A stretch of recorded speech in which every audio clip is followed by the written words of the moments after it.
Hello বন্ধুরা, ইচ্ছে হলো তাইতে তোমাদের সকলকে স্বাগত জানাই। আজ আমি তোমাদের থোড়ের একটা রেসিপি করে দেখাবো। থোড়ের ছেচকি, থোড়ের তরকারি সবাই খেয়েছো, কিন্তু থোড়ের কোপ্তাকারি খেয়েছো কি? আজ চলো থোড়ের কোপ্তাকারি করি। আমি একটা থোড় নিয়ে নিয়েছি। এবার থোড়টাকে আমি এই খোসাটা ছাড়িয়ে নিছি। এইভাবে কেটে মোটা খোসা সম্পূর্ণ ছাড়িয়ে নেব। থোড়টা খুবই ভালো কচি থোড়। এই যে খোসাটা ছাড়িয়ে নিয়েছি, এটাও ছাড়িয়ে নেব। একটু করে বটিতে এরকম করে চার দেব, বা যে ছুরিতে কাটতে অভ্যস্ত ছুরিতে করে নিতে পারেন। এইভাবে আমি থোড় দুটো ছাড়িয়ে নিয়েছি। এবার এগুলোকে পিস পিস করে কেটে নেব।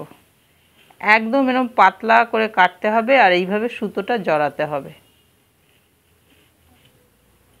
এইভাবে সুতোটা জড়াতে হবে আর পাতলা করে কাটতে হবে।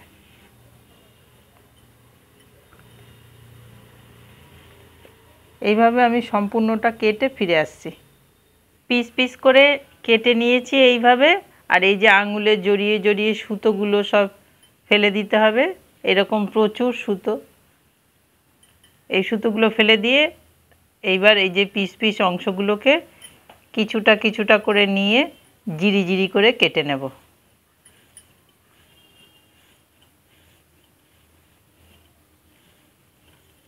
এইভাবে একদম জিরি জিরি করে কেটে নেব। এইভাবে জিরি জিরি করে সমস্ত থোড়ের টুকরোগুলো আমি কেটে নিয়েছি। এবার এতে বেশ খানিকটা এই 1 চামচ মতন লবণ দিয়ে আমি চটকে এটাকে মেখে নেব।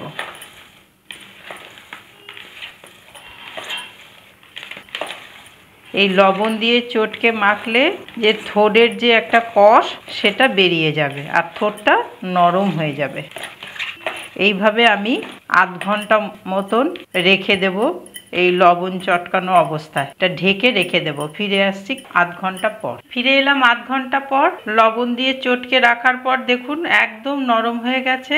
এবার এই যে চিপলে এই যে থোড়ের কষটা বেরিয়ে যাচ্ছে। আমি এইভাবে চিপে সব কষ ফেলে দেব আর একটু ধুয়ে নেব। ধুয়ে নিয়েছি থোড়টা। এর মধ্যে আমি খানিকটা বেসন দিয়ে নেব। এই 3 চামচ মতন বেসন দেব। সামান্য ধনে পাতা দেব। হাফ চামচ মতন ধনে গুঁড়ো দিলাম। হাফ চামচ মতন জিরে গুঁড়ো দিলাম।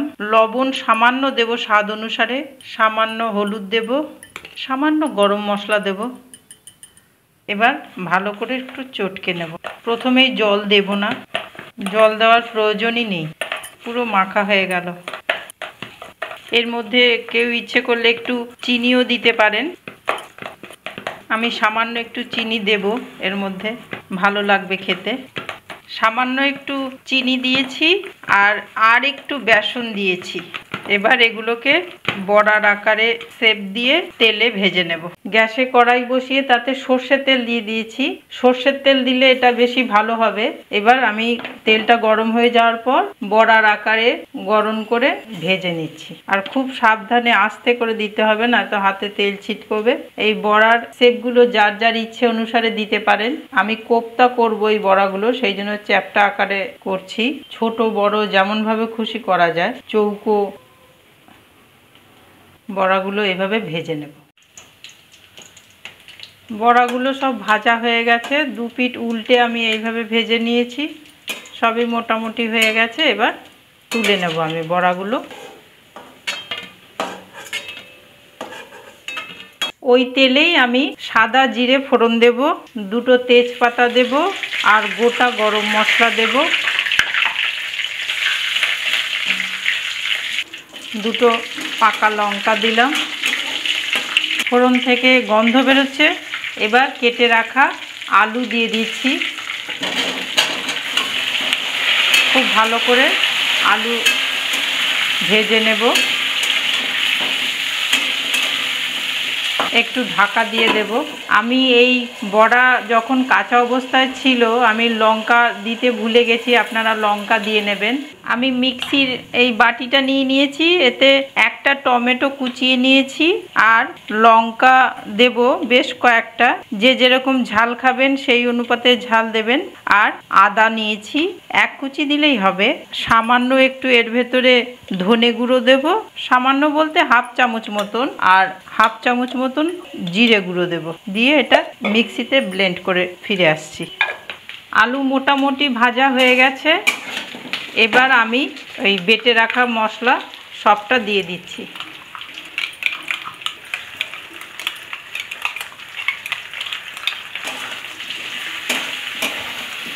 ভালো মতন কষিয়ে নেব। হলুদ দেব,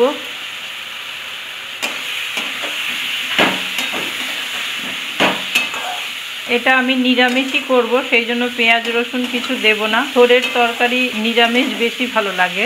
লবণ দেব স্বাদ অনুসারে, একটু চিনি দেব। চিনি স্কিপ করে যেতেও পারেন যারা চিনি খাবেন না, তবে থোড়ের তরকারিতে সামান্য চিনি দিলে খেতে বেশি ভালো লাগে।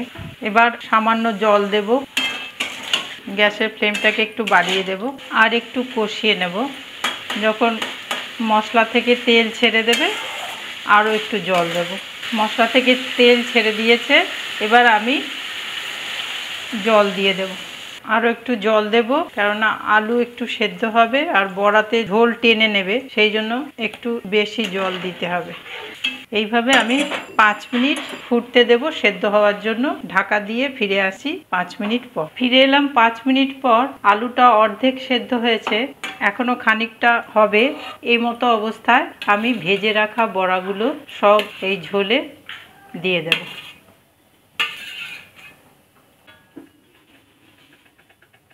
আবার চাপা ঢাকা দিয়ে দেব। ফিরে আসছি আরও 5 মিনিট পর। ফিরে এলাম কিছুক্ষণ পর। এবার আমি একটু ঘি ছড়িয়ে দিচ্ছি। ঘি দিলে খুবই ভালো লাগবে খেতে, যেহেতু নিরামিষ আইটেম। এবার একটু নাড়িয়ে দেব এইভাবে, দিয়ে এবার নামিয়ে নেব। ওপরে একটু কাঁচা লঙ্কা ছড়িয়ে দিলাম। কারো ইচ্ছে হলে ধনেপাতার কুচি ছড়াতেও পারেন। এইভাবে গোটা ভিডিওটা আমার সাথে থেকে দেখলেন বলে আপনাদের সকলকে অশেষ ধন্যবাদ জানাই। এই তরকারিটা বন্ধু আপনারা করে খেয়ে দেখবেন, থোড়ের কোপ্তা কারি। আমি কথা দিচ্ছি সত্যি খুব ভালো লাগবে। আর আজকের মতন আসি তাহলে। সাথে থাকবেন আপনারা সকলে। যারা লাইক কমেন্ট দিয়ে আমায় সঙ্গে থাকেন তাদের সকলকে আমার ধন্যবাদ জানাই। আর নতুন বন্ধু সাবস্ক্রাইব করে আমার সাথে থাকবে। আজকের মতন আসি, বাই।